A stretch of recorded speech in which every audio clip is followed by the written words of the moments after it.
When Edge first arrived on the WWE scene in 1998, he brought with him an undeniable star aura. The rock star hair and full-length trench coat augmented his general coolness, but there was something more to how Adam Copeland carried himself. More so than many other WWE pet projects, Edge innately understood wrestling. A fact that reinforced himself with each passing year as he climbed rung after rung into the company's main event level. The rated R superstar was a character that capitalized on the weaknesses and blind spots of others, but Edge himself knew exactly how to accentuate his own copious strengths, more than living up to the potential that many realized was there. I'm Jack from Cultaholic.com, and this is the captivating career of Edge.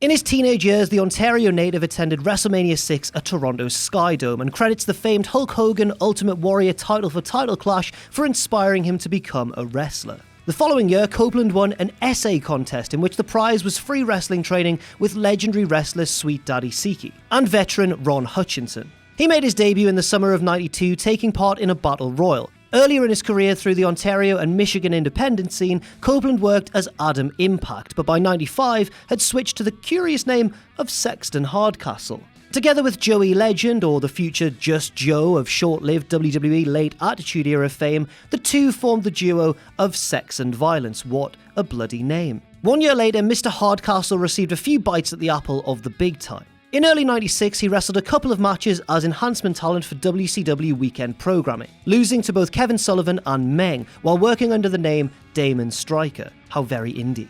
Later on in May of that year, Hardcastle wrestled the opening match of a WWE house show in Hamilton, Ontario, losing to Bob Sparkplug Holly. But for the time being, he continued to work the indie scene. Before '96 came to a close, he and longtime best friend Christian Cage had begun teaming together as the Suicide Blondes, picking up experience together through various promotions. In '97, Copeland briefly trained with Bret Hart in Calgary during a time in which the Hitman was off the road recovering from knee surgery. After a few stints working with Bret, the five-time WWE champion put in a good word for both he and Christian with WWE officials. That November, shortly after Hart was infamously screwed over in Montreal at Survivor Series, Copeland wrestled two dark matches at Raw tapings, one against former Canadian football player Glenn Kulka, the other with Christian. Shortly after, the man that was to become Edge joined a WWE-endorsed training camp headed up by Dory Funk Jr., where he and Sean Val Venus Morley proved to be the standout students. After choosing the name Edge, which Copeland said was inspired by a radio station's name,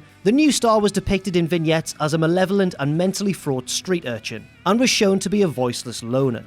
He debuted on WWE TV in June 1998, defeating Los Boricuas member Jose Estrada Jr. by countout after he accidentally injured Estrada's neck on a dive to the outside. For weeks after, Edge was shown in the crowd at TV shows, sitting there sullen and still. After wrestling primarily on weekend shows for a few months, Edge was revealed as Sable's mystery partner at SummerSlam '98, where the two defeated Mark Miro and Jacqueline. His first actual feud was with another mysterious character with an unconventional entrance, the blood-spewing Gangrel. After feuding for several weeks, Gangrel was aided in their rivalry by the debuting Christian, who was revealed to be Edge's younger brother. Eventually, though, Edge joined their cause and the trio became known as the Brood. They later became members of the Ministry of Darkness faction and took part in an infamous angle at WrestleMania 15 when they assisted The Undertaker in hanging the Big Boss Man from the rafters of the arena. The Brood later fell out of favour with the Ministry and stood on their own as a babyface faction. In the summer of '99, Gangrel turned on Edge during a tag team match, ending the Brood as we knew it. Christian stood by Edge and Gangrel aligned with Matt and Jeff Hardy, who were coming into their own as sulking daredevils. In this period, Edge managed to hold the IC title, winning and losing the belt to and from Jeff Jarrett over a 24-hour period in late July. But tag team action was Edge's real scene at the time, with he and Christian continuing to feud with Gangrel and both of the Hardys, who had taken to calling themselves the New Brood. While Edge and his three fellow long-haired prodigies, Matt, Jeff and Christian, had been turning fans onto what compelling performers they were, their real arrival came at No Mercy 1999. There, the two teams faced off in a ladder match for $100,000 and the managerial services of Terry Runnels. The Hardys won, but all four men became stars thanks to their unrestrained performances that night in Cleveland, Ohio, earning themselves a massive standing ovation. The Hardys turned face shortly thereafter and aligned with Edge and Christian, four young prospects with bright futures and considerable fan bases. They were even partners at the '99 Survivor Series, where they lost to the contingent of Too Cool and the Holly Cousins. In early 2000, Edge and Christian balked at a planned storyline that would have split them up after WrestleMania and instead remained together, becoming more heelish in the weeks leading up to the big event. They, the Hardys, and tag team champions the Dudley Boys met in a triple ladder match that picked up where the No Mercy ladder match had left off, only with more chair and table-based violence weaved in.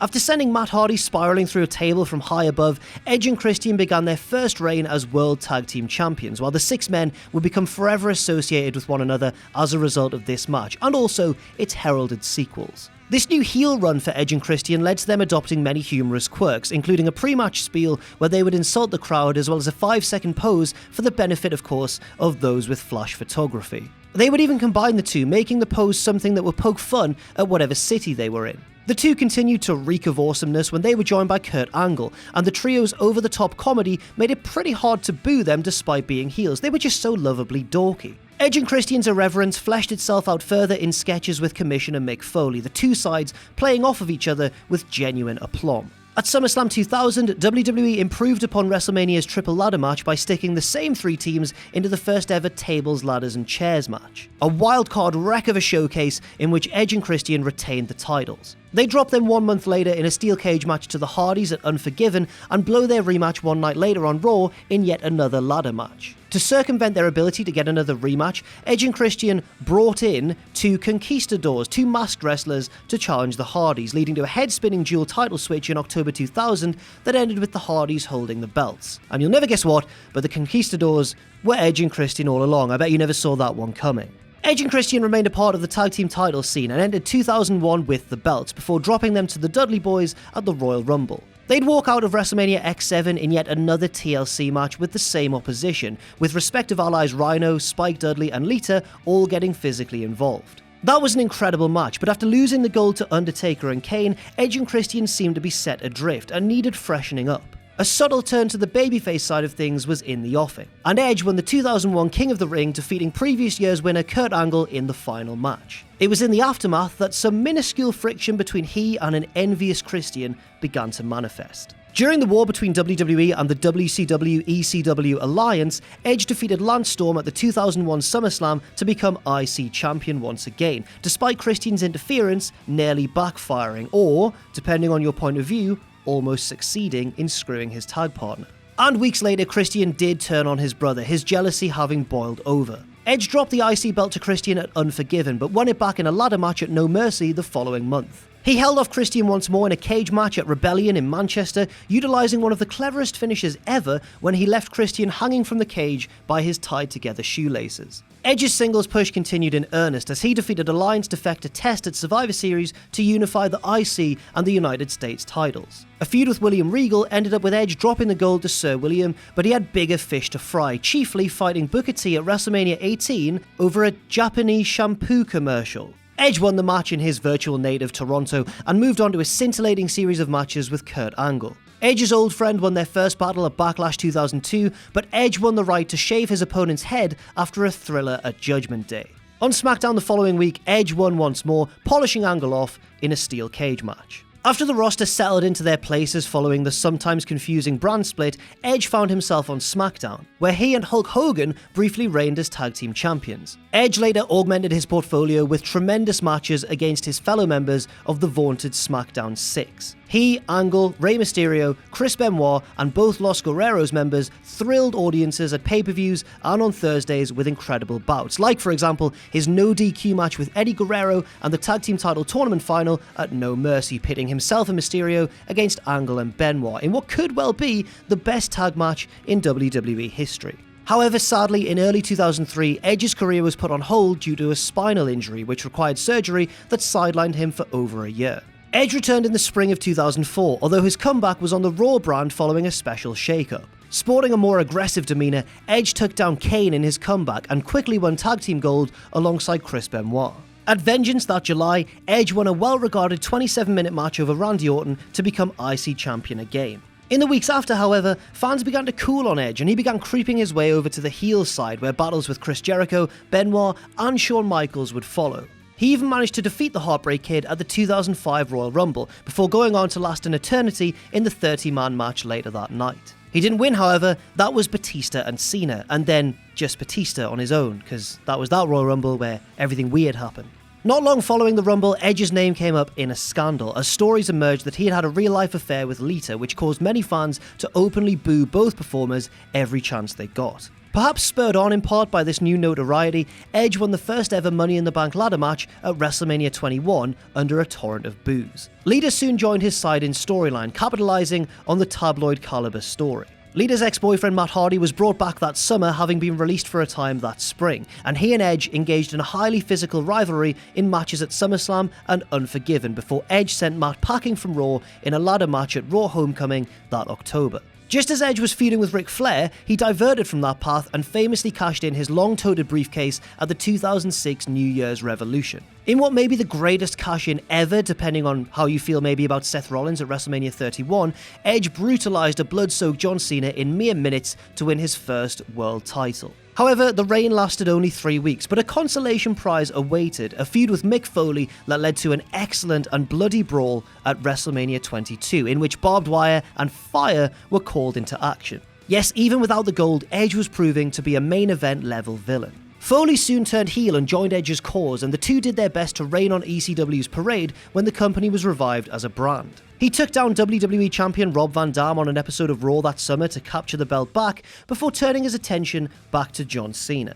Edge assaulted John Cena's dad, think The Miz's dad but with more tasteful hair and slightly better acting skills, en route to defeating Big Match John at SummerSlam in Cena's backyard of Boston. But Edge had the tables turned on him, quite literally, when he dropped the gold to Cena in a TLC match in Toronto the following month at Unforgiven. In the fallout of that title loss, Edge forged a bond with fellow schemester Randy Orton, coming together as the team of Rated RKO, complete with a mashed-up theme song. We all love mashed-up theme songs, we all love them. The two defeated Ric Flair and Roddy Piper to become Raw's tag team champions, which they held onto through a lengthy feud with D-Generation X. The partnership dissolved after WrestleMania 23, but that was fine with Edge as he made tracks for SmackDown with the briefcase he'd won from Mr. Kennedy. In the familiar role of an opportunistic jackal, Edge used the briefcase to cash in on wounded World Heavyweight Champion The Undertaker. In the months ahead, Edge held off challengers to the title like Batista and Kane before sadly being shelved with a legitimate torn pectoral. After returning in the main event of Survivor Series, Edge revealed that he was in what was clearly a relationship of convenience with SmackDown General Manager Vicky Guerrero. He regained the World Heavyweight title at Armageddon the following month with help from Zack Ryder and Kurt Hawkins, who were known now as the Edgeheads. The new champion presided over a stable called La Familia, which also included Chavo Guerrero and eventual bodyguard Bam Neely. He dropped the gold to Undertaker in the main event of WrestleMania 24 and spent much of 2008 feuding with the Dead Man, culminating in a Hell in a Cell match at SummerSlam, which Edge lost. And he lost it very, very hard. Opportunism continued to be the theme of Edge's career, getting inserted late into a WWE title match at Survivor Series 2008 so that he could win the belt, and later usurping Kofi Kingston's spot in an Elimination Chamber match via a pre-match attack to become World Heavyweight Champion. Once out of the title picture by early summer, Edge migrated into a partnership with fellow villain Chris Jericho, which netted them the unified tag team belts, but ended abruptly when Edge tore his Achilles at a live event in San Diego, California. During Edge's time away, Jericho, who was now teaming with The Big Show, chastised Edge for his misfortune and apparent weakness. But to the shock of everyone, Jericho especially, Edge entered into the 2010 Royal Rumble as a surprise from the number 29 spot and won the match by throwing John Cena out last. Conveniently, Jericho won the World Heavyweight title at Elimination Chamber 3 weeks later, making him Edge's ideal target for WrestleMania 26. The Rated R superstar was unsuccessful in his bid to capture the belt, but did help cost Jericho the gold on SmackDown nights later by softening him up for a Jack Swagger cash-in.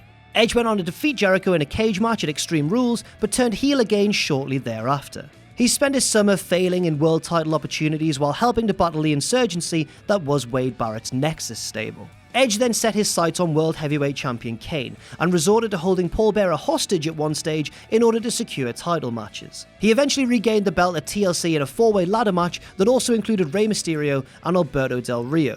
In 2011, Edge defended the belt successfully at the Royal Rumble against Dolph Ziggler, backed by Edge's ex-flame, Vicky Guerrero. And come WrestleMania 27 in Atlanta, Georgia, Edge held off Royal Rumble winner Alberto Del Rio in order to retain the belt, and was slated to face him in a rematch at Extreme Rules, but real life sadly intervened. A week following WrestleMania, an emotional Edge announced his retirement from professional wrestling due to a diagnosis of cervical spinal stenosis. He vacated the World Heavyweight Championship, and as something of a last hurrah, he helped old friend Christian overcome outside interference in a ladder match at Extreme Rules to finally win the belt. 1 year later, Edge was inducted into the WWE Hall of Fame by Christian, capping off 2 decades of the pair following their childhood dreams, and Edge excelling beyond perhaps even his own ambitious imagination.